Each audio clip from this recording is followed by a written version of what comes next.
ഇന്നത്തെ ഒരു ആശ്വാസം എന്ന് പറയുന്നത് പുതിയ സംഘർഷങ്ങളൊന്നും ആരംഭിച്ചിട്ടില്ല എന്നത് തീർച്ചയായിട്ടും ഒരു ആശ്വാസജനകമായിട്ടുള്ള കാര്യമാണ്. കഴിഞ്ഞ ദിവസം ഹോർമുസിൽ ഉൾപ്പെടെ ഒരു സംഘർഷത്തിൻ്റെ പുതിയ മുഖം തുറക്കുമോ എന്നുള്ള ആശങ്ക എല്ലാവർക്കും ഉണ്ടായിരുന്നു. എന്നാൽ ഇപ്പോൾ പുതിയ ആക്രമണങ്ങളൊന്നും നടന്നിട്ടില്ല.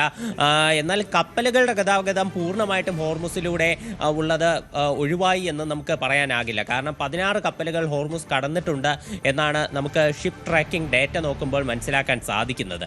എന്നാൽ US ഉപരോധം ഇപ്പോഴും മേഖലയിൽ തുടർന്നു വരുന്നുണ്ട്. ഹോർമുസ് അടച്ചുകൊണ്ടുള്ള ഇറാന്റെ നടപടിക്രമങ്ങളും മുന്നോട്ട് പോകുന്നുണ്ട്. ഈ സാഹചര്യത്തിൽ ഇപ്പോൾ ചർച്ചകൾ എങ്ങനെ എന്നത് മാത്രമാണ് എല്ലാവരുടെയും മനസ്സിലുള്ള ഒരു ചോദ്യം എന്ന് പറയുന്നത്.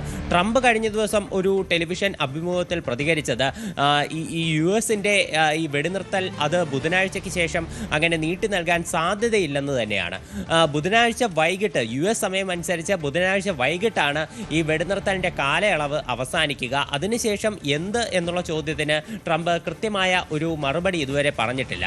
ബുധനാഴ്ച വൈകിട്ട് US സമയമെന്ന് കണക്കാക്കുമ്പോൾ ഇന്ത്യൻ സമയം അത് വ്യാഴാഴ്ച പുലർച്ചെ വരും എന്നാണ് കരുതുന്നത്.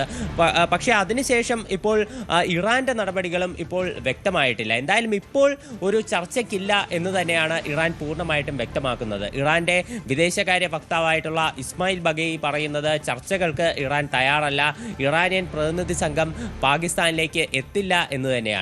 ഇറാന്റെ വിദേശകാര്യമന്ത്രിയായിട്ടുള്ള അബ്ബാസ് അറക്ചി പറയുന്നത് ഇപ്പോൾ ഇത്തരത്തിലൊരു കീഴടങ്ങൽ ഒരിക്കലും പ്രതീക്ഷിക്കേണ്ട, US-ന്റെ ഒരു സമ്മർദ്ദത്തിന് വഴങ്ങി ഇറാൻ ഒരിക്കലും ഒരു കരാറിൽ ഏർപ്പെടില്ല എന്നാണ്.